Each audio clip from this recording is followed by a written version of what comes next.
Welcome back, guys. Let's download Pycharm. This is what we are going to use to write Python scripts, and it is completely free. There's a paid version that we don't need. We only need it for Python. So we are going to download this. And for Mac people, you have a Mac section over here. Just download from here. The community edition is the one that you need because it is free. Now once this is downloaded, let me open this up. So it's a normal setup. The only thing you need to remember is create a desktop shortcut, add the bin folder to path, and create associations with .py file.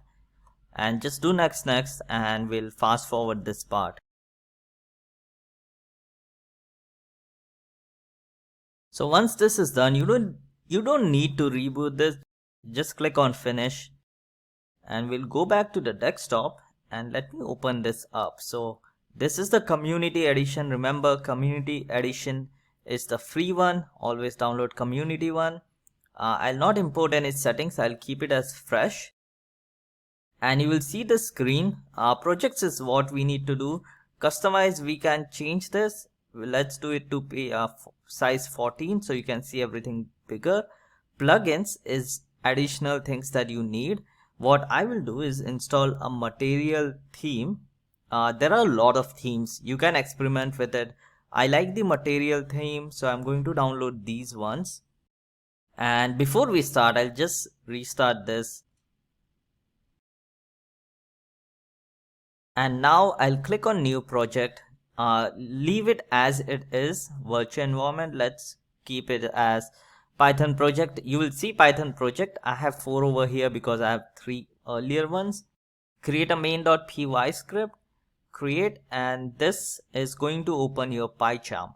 This is what we are going to use to run Python codes. You will see tips over here. Just close this, and you can close any informational messages. The important things are terminal, which is over here. This is like idle. You can write 2 + 2. It will execute it right away. And this is where we'll see our output. One thing I like to change is settings. There are various options over here. I would like to keep on this one. So as you can see, there are a lot of options over here. We'll go with this one right now. And the one thing I need to change is search for font, and in editor select font, and we'll go with Fira code. And this is one important thing you need to do is change font size with Ctrl plus mouse wheel in. And once we do this, click on apply. Okay, now what this will do is help you zoom in with holding your control and scrolling in. For Mac, it would be command. So once you do this, you can zoom in and see it in a bigger font. To run this program, this is what you're looking for. This is the program that Pycharm will run. So what we'll do is keep this as main because this is our main.py, and you can run it with this, or you can right click and run this. So it says hi Pycharm. You don't need to look at the code right now. This is what we are focusing on. And like I said, the F is very important because it makes it easier for you to write print statements. If I want to create a new file, I right click on Python project. Do not right click on virtual environment. Right click on Python project, Python file, and here I'll write my first. And it's not a good practice to use spaces while even naming variables. So here I'll do print.